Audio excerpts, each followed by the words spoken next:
Our experiences were a little different in that she was called French speaking, and my whole family speaks French already. So she received her call a month before I received my call. She reported a month before I did to the MTC, but we never crossed paths in the MTC because she was only there for 3 weeks. So it's like she left and a week later I came in.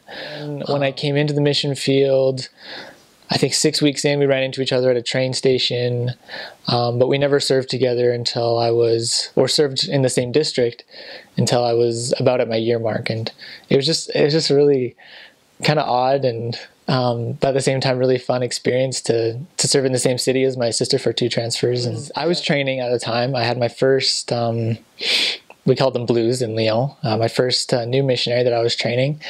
And she was with a missionary that was pretty seasoned. So anytime you're a district leader or a zone leader and you have sisters in your district or zone, they're usually the ones who have the best numbers when they come out. I don't really know why. At least in my experience, it was always the sisters.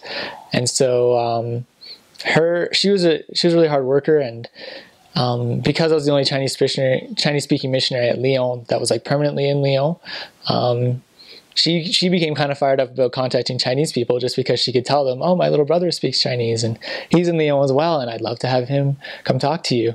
All missionaries referred the Chinese investigators to our companionship, but she seemed to do it more, I think, because she had that extra connection to the Chinese missionaries and was just super excited to talk about it.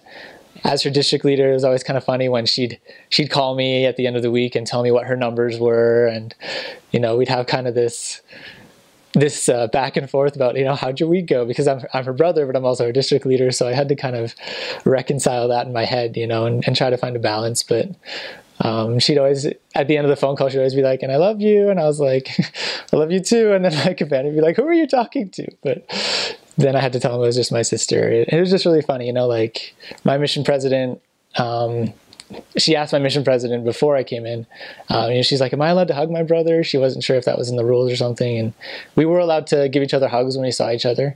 And so some missionaries would like raise their eyebrows a little bit, like what's going on? But because we don't really look the same, like we don't look related, so it was just, we had some really fun experiences with it. And she was a really good example. She worked hard and referred a lot of people to us, probably more than I referred to her. But she didn't need special treatment, you know what I mean? Like it's not like I was like, she's allowed to break the rules because I'm her brother and I'm just going to let that slide, but because she's a really obedient missionary. And if in theory she had been the kind of missionary that would try to break the rules and try to sneak past stuff to district leader, I don't think I would have been more lenient because she was my sister.